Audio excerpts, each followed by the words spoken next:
युद्ध से परिवार नष्ट होंगे, जिससे कुल की परंपराएं, कुल धर्म समाप्त हो जाएंगी। समाज के पतन का भय, पुरुषों के न रहने पर स्त्रियां पथभ्रष्ट हो सकती हैं, जिससे वर्ण संकर अर्थात अवांछित संतान उत्पन्न होगी। पितरों का पतन, ऐसी संतान अपने पितरों को पिंडदान नहीं करेगी, जिससे वे भी नरकागामी होंगे। अंतिम निर्णय, शस्त्रों का त्याग। श्लोक 47। यह सब कहकर शोक से व्याकुल अर्जुन अपने धनुष बाण को त्याग कर रथ के पिछले भाग में बैठ जाते हैं। वे अपने विषाद के आगे समर्पण कर देते हैं। आध्यात्मिक चिंतन अध्याय यहीं समाप्त होता है। अर्जुन पूरी तरह से हार चुके हैं, शत्रु से नहीं, अपने ही मन और मोह से।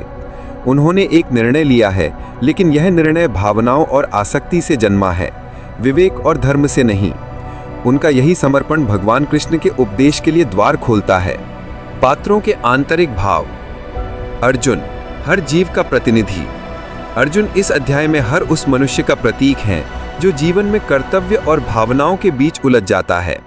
वे गुणी, शक्तिशाली और नेक हृदय हैं, लेकिन जैसे ही मोह उन पर हावी हो जाता है, उनका सारा ज्ञान और कौशल व्यर्थ हो जाता है।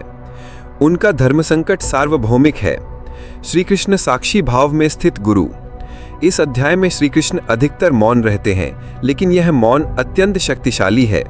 वे एक पूर्ण गुरु की भांति अर्जुन को अपने भीतर का सारा विष उगल लेने देते हैं।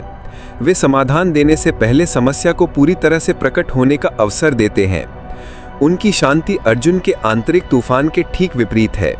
वे साक्षी भाव में स्थित है। धृतराष्ट्र मोह और प्रज्ञा अंधता का प्रतीक। धृतराष्ट्र की चिंता अपने पुत्रों के लिए है, धर्म के लिए नहीं। उनका अंधापन उनकी आध्यात्मिक अंधता का प्रतीक है। वे जानते हैं कि उनके पुत्र अधर्म के मार्ग पर हैं, फिर भी पुत्र मोह उन्हें सत्य से दूर रखता है। वे सभी उन लोगों का प्रतिनिधित्व करते हैं जो सत्य जानते हुए भी आसक्ति के कारण अधर्म का साथ देते हैं। अध्याय 1 से मिलने वाले आध्यात्मिक संदेश। विषाद ही योग है।